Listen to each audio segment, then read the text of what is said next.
दोस्तों नमस्कार, मैं सौरभ गोस्वामी। हर किसी की एक कहानी होती है, उसका एक सफरनामा होता है। सफरनामे में आज हमारे साथ हैं सवर्ण आर्मी प्रमुख सर्वेश पांडे।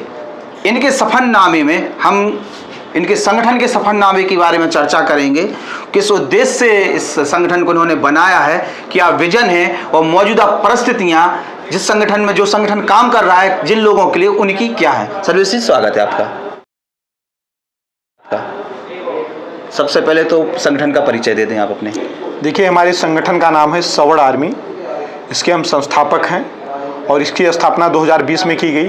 उससे पहले संगठन जो है संकल्प क्रांति न्यास के नाम से चलता था और आज सवर्ण आर्मी जो है भारत के 9 राज्यों में काम कर रही है। सर्वेश जी, कहाँ से आइडिया आया कि आपको सवर्ण आर्मी बनानी है?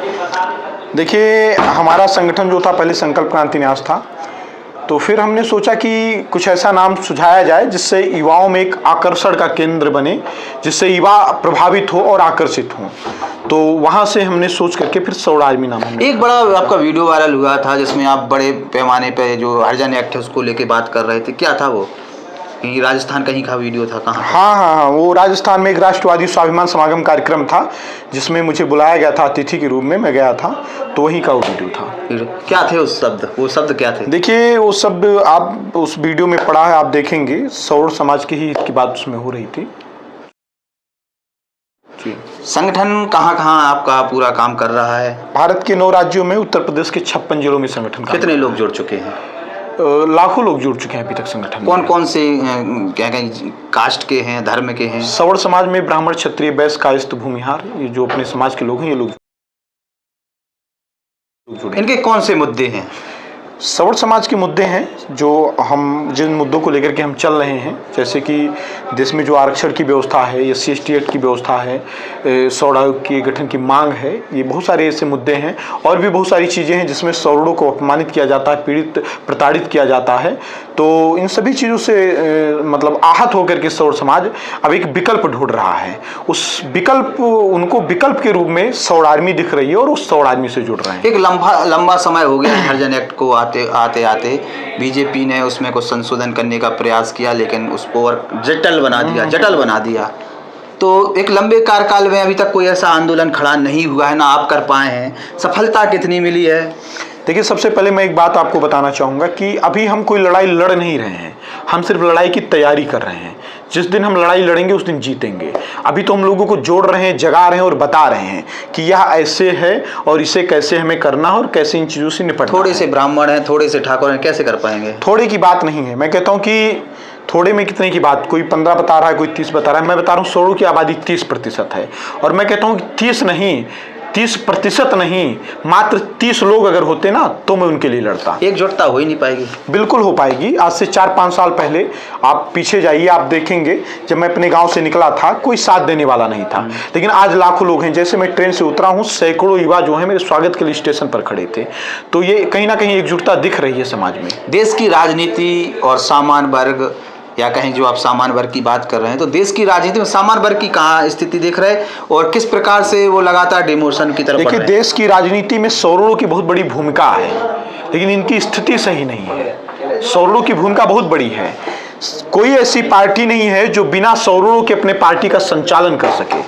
इनके प्रवक्ता हमारे समाज के होते हैं, इनके सलाहकार हमारे समाज के होते हैं, इनको रणनीति बताने वाले हमारे समाज के होते हैं। कोई भी ऐसी पार्टी नहीं है जो सवर्णों के बिना अपने पार्टी का संचालन कर सके। लेकिन उन पार्टियों में सवर्णों की स्थिति अच्छी नहीं है। जब बड़े पद की बात आती है, किसी अच्छे पद की बात आती है, तो सवर्णों को नहीं दिया जाता है। सभा जैसे आज की मौजूदा स्थिति समझे, उत्तर प्रदेश में योगी आदित्यनाथ की सरकार एक संत की सरकार है और संत की सरकार में मंत्रिमंडल से लेके उनके जो अधिकारी हैं करीबी, वो सभी अधिकार सामान्य वर्ग के हैं। उसके बाद भी सामान्य वर्ग को लेकर कोई बड़ी पॉलिसी तैयार नहीं हुई है। देखिए, जो योगी जी हैं उन्होंने अपने कुछ मुद्दों पर उन्होंने अपनी सरकार बनाई है, उनका अपना मैनिफेस्टो भी था और वो अपने मुद्दे पर काम कर रहे हैं। तो किसी ने अपने मुद्दे में भी यह शामिल नहीं किया कि हम सौरों के लिए काम करेंगे। हम प्रयास कर रहे हैं कि समाज को संगठित करें और एक प्रेशर बनाएं कि हमारे मुद्दों को भी लोग अपने मैनिफेस्टो में शामिल करें और हमारे मुद्दों पर भी लोग काम करें। आजकल तो बहुत आसान हो गया है, सामान्य वर्ग को गाली दो, खासतौर से ब्राह्मणों को गाली दो और राजनीति चमकाओ। हाँ, ये बहुत आसान हो गया है, लेकिन इसका दुष्परिणाम भी लोगों को भुगतना पड़ेगा आने वाले समय। हम और आप विरोध क्यों नहीं करते उनका? हम विरोध करते हैं, और आपने देखा होगा कि कोई भी हो, चाहे वो कोई बहुत बड़ा आदमी हो या छोटा आदमी हो, जो मेरे समाज को गाली देता है उसको मैं जवाब देने का काम कितने लोग आपने देखा होगा, कितने लोग आपने देखा होगा, आप इसे काउंट नहीं कर सकते क्योंकि नफरत तो बहुत लोगों के दिमाग में भर दिया गया है सौरों के प्रति। इसे आप काउंट नहीं कर सकते क्योंकि हम जिन लोगों को देखते हैं उन्हीं को जानते हैं, लेकिन उनसे बहुत से ऐसे लोग हैं। और सबसे बड़ी बात क्या होती है कि जब हमारे मन में कोई बात होती है तो फिर वो हमारी जबान से निकलती है।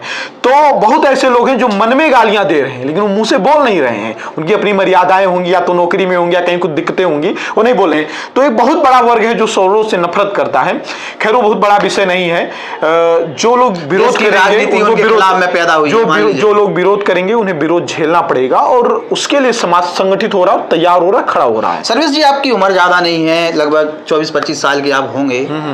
युवा साथ दे रहा या जो बूढ़े हैं वो साथ दे रहे? बूढ़े तो अभी सुनते ही नहीं होंगे आप। नहीं, युवाओं का सबसे ज्यादा सहयोग मुझे मिल रहा है, बुजुर्गों का भी आशीर्वाद मिल रहा है, लेकिन उतना नहीं मिल रहा है जितना युवाओं का। बुजुर्ग क्यों? हमने ये देखा आज भी मौजूदा समय में युवा किसी चीज को लेकर विरोध कर देता है, चाहे वो सामान्य वर्ग की अगर हम बात करते हैं, सभी वर्गों में सामान्य वर्ग की अगर बात करें तो तमाम इनकी जो कास्टें हैं उनमें युवा तो एक साथ होने का प्रयास कर रहा, लेकिन थोड़े ऊपर जैसे आप जाएंगे 40+, उन्हें मतलब ही नहीं है। देखिए है मतलब, लेकिन हो सकता है उनकी अपनी समस्याएं और व्यस्तताएं हो।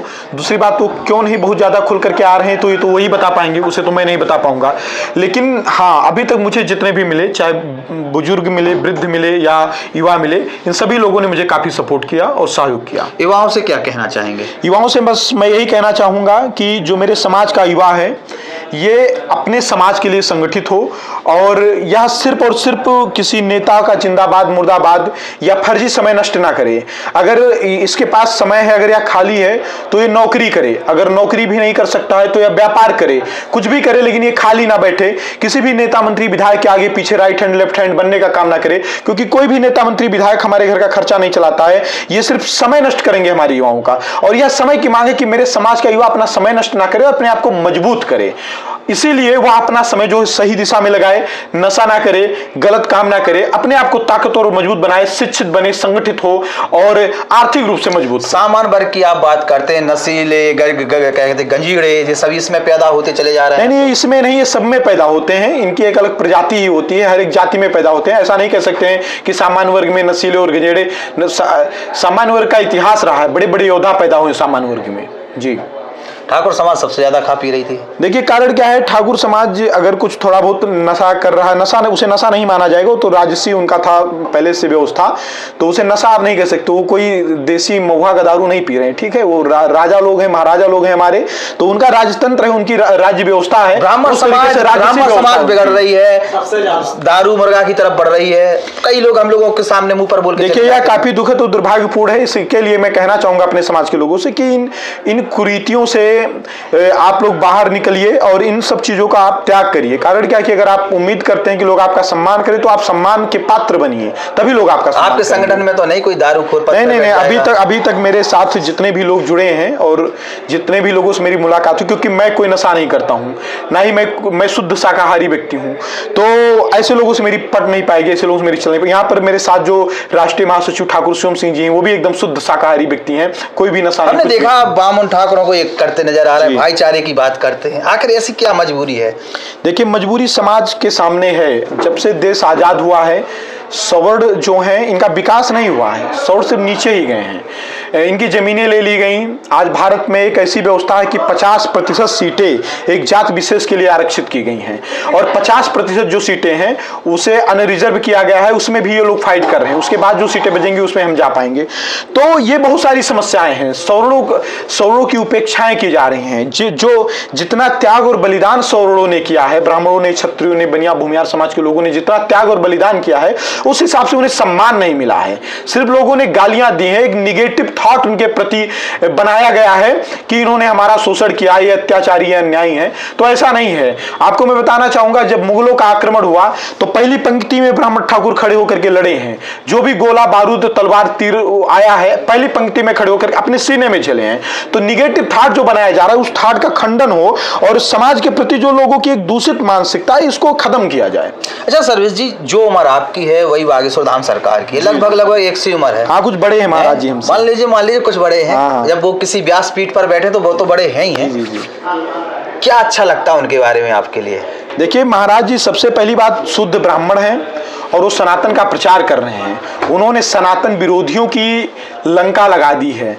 और मैं आपको फिर बता रहा हूँ, मेरी कोई बहुत ज़्यादा मुलाकात नहीं हुई है महाराज जी से और हो सकता है महाराज जी मुझे जानते भी ना हो, लेकिन जब भी महाराज जी की बात आती है मैं महाराज जी का समर्थन करता हूँ और मैं महाराज जी का समर्थन करूँगा, क्योंकि महाराज जी एक ऐसे युवा संत हैं जिन्होंने डंके की चोट पर धर्म का प्रचार प्रसार किया। खुल करके बोलते हैं आज भारत में हम सनातन धर्म जो है विलुप्त होने के कगार पर है। ऐसा इसलिए है क्योंकि हमारे धर्म के अधिकतर जो महाराज लोग हैं ये मठों की लड़ाई लड़ते हैं, मंदिरों की लड़ाई लड़ते हैं, गद्दियों के लिए लड़ते हैं, लेकिन ये कभी धर्म प्रचार के लिए अपने मठों से बाहर नहीं निकलना चाहते हैं। ये गांव-गांव में जाकर के लोगों को जगाना और बताना नहीं चाहते हैं। लेकिन ऐसी स्थिति में महाराज जी मजबूती से काम कर रहे हैं, तो महाराज जी के साथ तन मन धन और पूरा सब कुछ समर्पित कर देंगे उनके लिए और मजबूती से खड़े महाराज जी। हम महाराज जी को तकरीबन 1 साल से कवर कर रहे हैं, तमाम चीजें वहां पर देखी, अच्छी बुरी तमाम अनुभव हैं हमारे। एक चीज हमें उनकी बहुत अच्छी लगी जो अभी हमने आपसे चर्चा की थी कि नशीले गजेड़े दरूरे, तो उनके पास आने अगर आप पहुंचना है तो आपको दारू छोड़नी पड़ेगी, जो भी आपके विकार है उनको दूर करना पड़ेगा, तभी आप उनसे मिल पाएंगे और तभी बालाजी की कृपा पा पाएंगे। उसको लेके क्या कहना चाहिए, युवा कैसे? बहुत अच्छी बात है, बहुत अच्छी बात है। एक बात समझो मेरी बात को, एक कहावत है ना कि जब बसंत आता है तो कुछ प्रकृति सुधर जाती है और जब संत आते हैं सब कुछ सुधर जाता है। इस तरीके से एक कहावत है, कुछ याद नहीं आ रहा है। तो वो संत हैं, उनके पास जो जाएगा वो तो सुधर ही जाएगा। उनके पास जो जाएगा वो बिगड़ा रहे, उसके अंदर कमियां रहें, वो दारू पिए, सब कुछ पिए, तो फिर आजकल बड़े बड़े नेता भी जा रहे हैं, गरीब बेचारे ठाणे रहते, VIP आते, मिलके चले जाते और बाबा BJP के हो गए। नहीं, महाराज जी को जितना मैं जानता हूं और महाराज जी को जितना मैंने देखा है, महाराज जी बहुत ही सरल व्यक्ति हैं। जितना महाराज जी का सिस्टम है, जितनी महाराज जी की फैन फॉलोइंग है, महाराज जी का जितना क्रेज है, बहुत ही साधारण है महाराज जी। महाराज जी सिर्फ नेताओं की तो अर्जी लगाते नहीं है, बहुत से पीड़ितों की अर्जी लगाते हैं, गरीबों की अर्जी लगाते हैं। वो जरूरी है, आप समझिए मेरी बात को, विकास की बात नहीं है। मैं आपको बता दूं, महाराज जी जो काम कर रहे हैं धर्म का, पता नहीं कितनी जिहादी प्रवृत्ति के लोग उनके खिलाफ काम कर रहे हैं, महाराज जी को टारगेट कर रहे हैं, पता नहीं कितने लोगों के टारगेट पर महाराज जी हैं। तो महाराज जी को बहुत जरूरी है कि सिक्योरिटी हो उनके पास, वो प्लेन से चलें, क्योंकि बाई रोड चलने में और भी ज्यादा दिक्कतें हैं, ठीक है, हमले भी हो सकते हैं। तो ये बहुत ज्यादा जरूरी, महाराज जी को जितनी सुरक्षा, क्योंकि वो हमारे धर्म का प्रचार कर रहे हैं। और अगर सरकार, शासन, प्रशासन जो है ये सुरक्षा देने में अपने आप को जो है सक्षम नहीं समझेंगे ना, तो हमारे जैसे लाखों और हजारों सनातनी महाराज जी को सुरक्षा देने के लिए खड़े। क्या मानते हैं कि सत्ता को अभी डर लगने लगा है कि बागेश्वर धाम सरकार को कुछ हुआ या बागेश्वर धाम सरकार ने किसी प्रकार से नाराजगी जता दी सत्ता को, सत्ता चली जाएगी? संत से सत्ता को डर लगना चाहिए, संत से सत्ता को डर लगना चाहिए। पहले जो राज्य व्यवस्था होती थी, जो राजदंड होता था, राजदंड के ऊपर धर्म दंड होता था। जो धर्म दंड जो है वो बताता रहता था राजाओं को कि हाँ क्या लिमिट में करना है, क्या नहीं करना है, ठीक है। तो संत से सत्ता को डर लगना चाहिए। बहुत से संत हैं, गांव शहर कस्बे से लेके आपके मेट्रो सिटियों तक में संत ही संत हैं, और संत क्यों नहीं सामने आ रहा है? देखिए मुझे नहीं पता है, मैं एक बात फिर कह रहा हूं, मैं आपके चैनल के माध्यम से और जितने भी यहाँ लाइव या वीडियो लोग बना रहे हैं उसके माध्यम से इतना कहना चाहता हूँ कि अगर धर्म को बचाना है तो हमारे समाज के जितने धर्माचार्य हैं ये सिर्फ और सिर्फ मंदिरों तक सीमित ना रहें, ये सिर्फ मठों की लड़ाई ना लड़ें, ये मंदिरों से बाहर निकलें और गांव-गांव में जाकर के एक व्यक्ति को जगाने का काम करें और धर्म से जोड़ने का काम करें।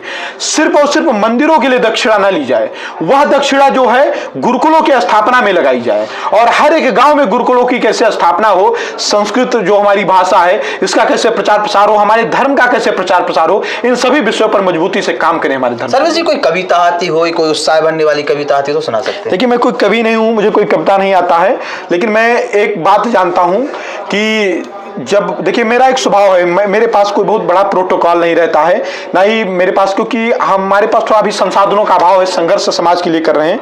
और जब लोग कहते हैं कि आप अकेले क्या कर पाओगे, तो एक शायरी याद आती है मुझे कि जंग में कागजी अफराज से क्या होता है, हिम्मतें लड़ती हैं तादाद से क्या होता है।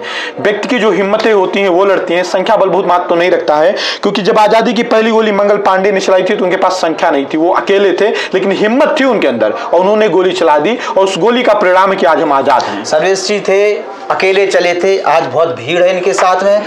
सवर्ण आर्मी जो है इन्होंने बनाई है और उसके माध्यम से पूरे देश में कहीं ना कहीं सवर्णों की आवाज़ मजबूत करने के लिए इन्होंने अपना बीड़ा उठाया है। सहयोग भी मिल रहा है, वह भी जुड़ रहे हैं। तो आशा करते हैं जिस विजन के साथ आप आगे बढ़े हैं, सफलता आपके चरण छूमे और सभी को साथ लेके सहयोग के साथ आप उनका भी सहयोग कर सकें। बहुत बहुत धन्यवाद आपका। सर्वेश जी, एक सवाल